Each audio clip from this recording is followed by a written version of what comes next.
भट्टी साहब, बेसिकली इमरान खान की political elimination आपको भी नजर आ रही है?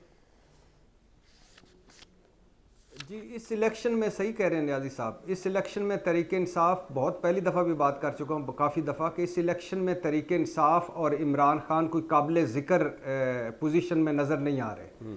वो नायल हैं, वो अंदर हैं, उस पर साइफर है, साइफर के बाद 9 मई के मुकदमात हैं। तो इस इलेक्शन में इमरान खान तो ना लीड करते नज़र आ रहे हैं, कोई कल कुछ हो जाए तो अलहदा बात है। दूसरी बात यह है कि इस इलेक्शन में क्या उस तरीके इंसाफ भी कोई मुझे मैं तो जो हालात चल रहे हैं इसमें तो मैं केपी में डाउटफुल हूँ कि पता नहीं केपी में वो हुकूमत बना पाती है। इलेक्शन वाले दिन तरीके इंसाफ का जो वोटर, मायूस वोटर है, वो निकलेगा कि नहीं।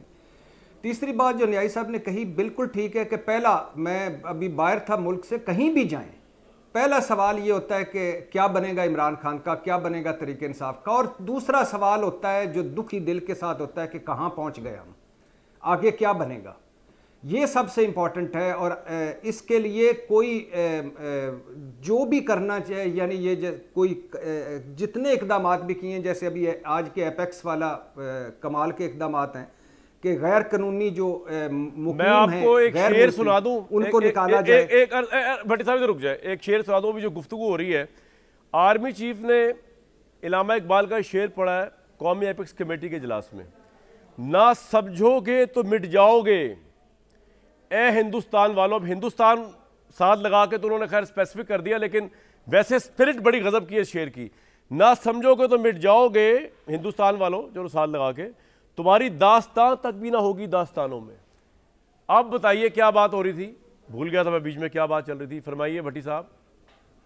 हाँ, ठीक कह रहे हैं, ठीक कह रहे हैं। और अल्लाह करे कि ये चीनी माफिया, शुगर माफिया, ये और ये बिजली माफिया, ये स्मगलर, ये जखीरा अंदोज, ये डॉलर वाले, ये भी। लेकिन भट्टी साहब, आपको लगता है, जो मैंने एक बात बीच में की थी आमिर साहब से भी, आपसे दोबारा कर रहा हूं कि नवाज शरीफ साहब अभी अगर 21 तारीख को कुछ ना भी करें, लेकिन उनकी सुई अटकी रहेगी एहतसाब के बयानिए पे, और वो फिर टकराएंगे, चाहे उनका असूली मौकफ होगा।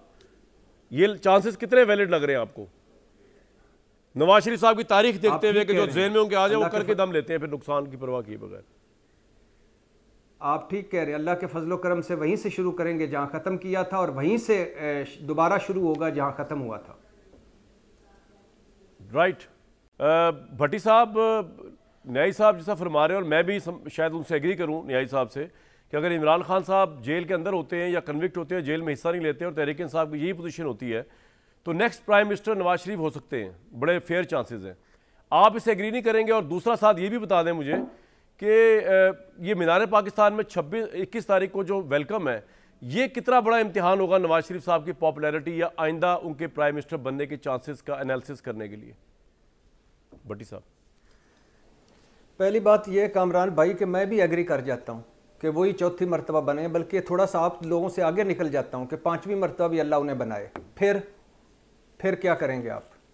क्या कोई एक एजेंडा, किस पे एजेंडा, जो एक तकरीर जिसका इंतज़ार है, वो शाहकार तकरीर जो है, उसमें क्या होगा? मईशत, जो अपने भाई को मईशत की बेहतरी के लिए नहीं बता सके, वो क्या करेंगे? नंबर 1। दूसरी बात यह है कि मुझे ये इस वक्त हमारे मसाइल हैं, इस अवाम के जो 90% लोगों के ये मसाइल ही नहीं हैं। हमारे मसाइल हैं महंगाई, बेरोज़गारी और गुर्बत। ये म्यूज़िकल चेयर नहीं है, ये मकाफात अमल नहीं है, ये डीले ढीले नहीं है, ये चोर दरवाजे पतली गली नहीं है, ये पहुंचे हुए बुजुर्ग। 24वें नंबर पे इकॉनमी थी नवाज शरीफ के दौर में, क्या हो गया भट्टी साहब? तो आपको क्यों लगता है कि परफॉर्म नहीं दोबारा सही करेंगे? पॉजिटिव सोचे ना सर।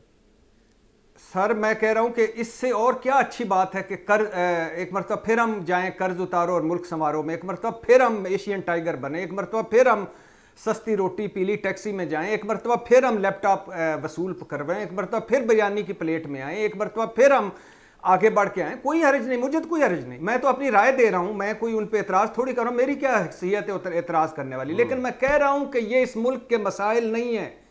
उजड़ गए हम, लुट गए हम, किसने उजाड़ा, किसने लूटा? आज हम क्या बैठ के डिस्कस कर रहे हैं कि हम डिस्कस कर रहे हैं, ये नहीं डिस्कस कर रहे कि दिफाई बजट से ज्यादा, कामरान भाई, दिफाई बजट से ज्यादा पिछले 1 साल में 2000 अरब के कैपेसिटी चार्जेस दिए हमने इन निजी बिजली घर डाकुओं को, जिनसे ये पीपल्स पार्टी, नून वाले और अगले सारे ये पीटीआई का भी नाम लेना सर, यानी 2000 अरब। जी, पीटीआई भी शामिल है इसके अंदर, इन मुआहदों को अब वो करने में, इंडोर्स करने में। परवेज मुशर्रफ, पीटीआई, नून लीग, पीपल्स पार्टी, सारे के सारे यार। अब हम 2000 अरब जो है वो किस खाते में दिया है?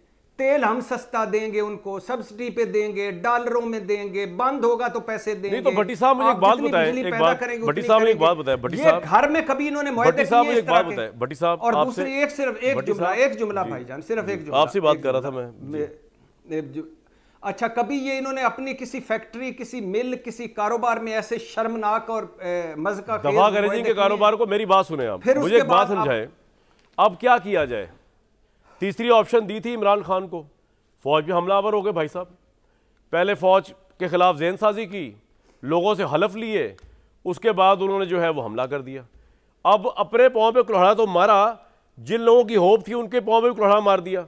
पीपल्स पार्टी सिंध तक की पार्टी है। अब मुझे बताएं कहां से इंपोर्ट करके लेके आए भाई? अगर नवाज शरीफ नहीं है तो फिर अब किसको लेके आए? उनकी पार्टी नई जमियों के साथ नहीं खड़ी हुई, तहरीक इंसाफ वाली। मैं और आप क्या कर सकते हैं? हम क्यों मर्सिया पढ़ रहे हैं? मतलब अब करें क्या? मुझे बताएं ना, आप क्या करें?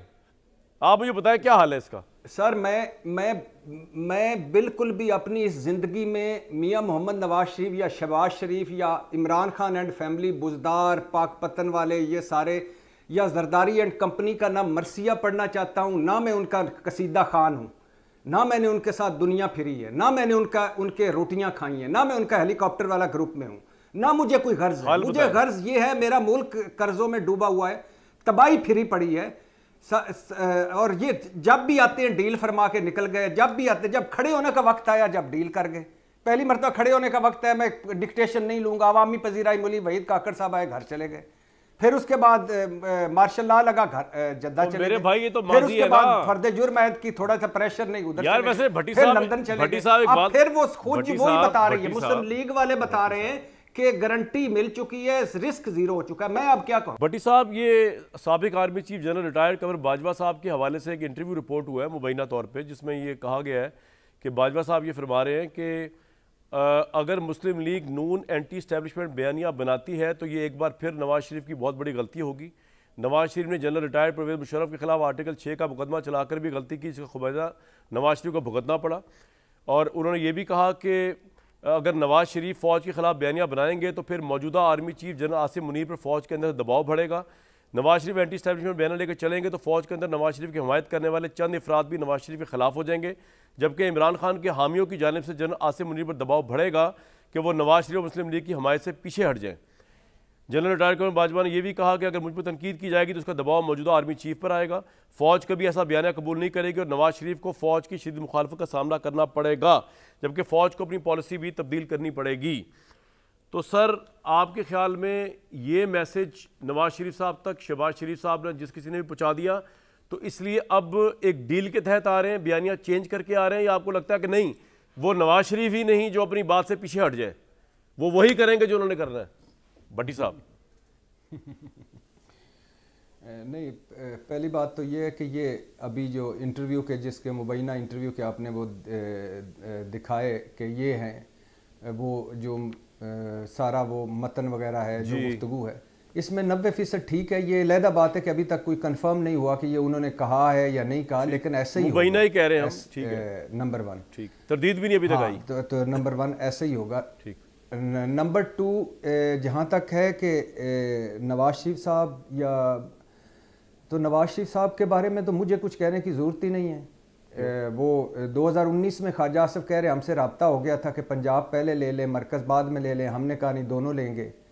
और ख्वाजा आसिफ साहब ने फरमाया कि हम इस्टेब्लिशमेंट की मदद से बाहर गए। और बाकी शहबाज शरीफ साहब, लेकिन भट्टी साहब, आप तो जानते हैं कि इस्टेब्लिशमेंट के सबसे अहम तरीन बंदे ने हमें बताया था, आपको और मुझे, कि वो उनकी मदद से नहीं गए, इमरान खान की कमज़ोरी या फैसले की वजह से गए। ये तो आप भी जानते हैं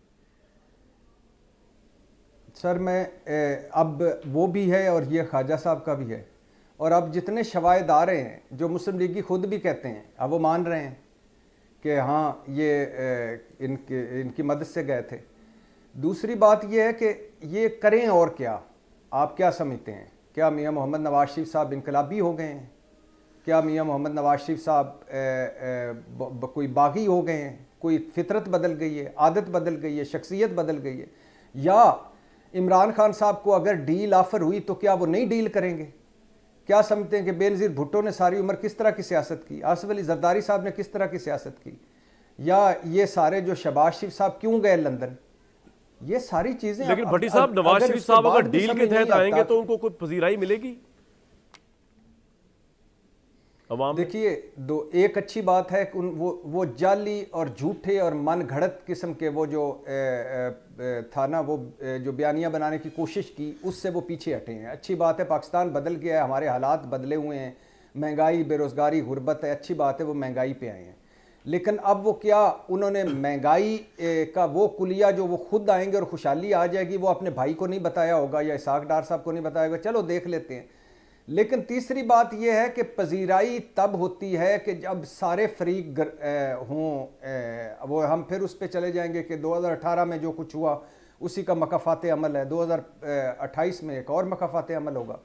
तो लेकिन पजीराई क्या मिलनी है, क्या नहीं होना, ये वक्त बताएगा, और क्या कर पाएंगे ये वक्त बताएगा। लेकिन आप पिछले 3.5 साल जब इमरान खान की हुकूमत थी, नवाज शरीफ साहब, शहबाज शरीफ साहब की गुफ्तगू सुन लें, जरदारी साहब, लेकिन भट्टी साहब, इमरान खान की पार्टी तितर बिदर, इमरान खान जेल के अंदर कन्विक्टेड इलेक्शन में हिस्सा नहीं ले पाएंगे, उसकी मौजूदगी में तो नवाज शरीफ से बड़ा लीडर कौन है पाकिस्तान में, बताएं आप मुझे।